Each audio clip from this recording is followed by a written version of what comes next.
All right, let's break down this value line report on Fair Isaac Corporation. You probably know them as FICO.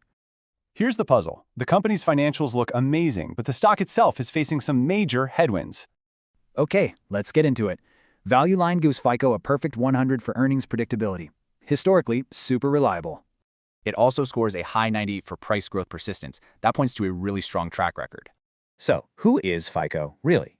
They're the company behind the credit scores used in millions of financial decisions.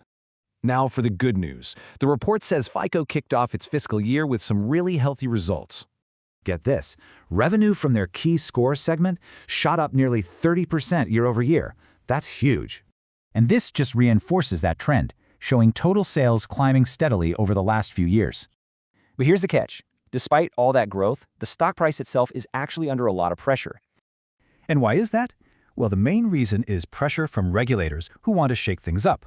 Specifically, the FHFA is pushing alternatives to create more competition, directly threatening FICO's dominance.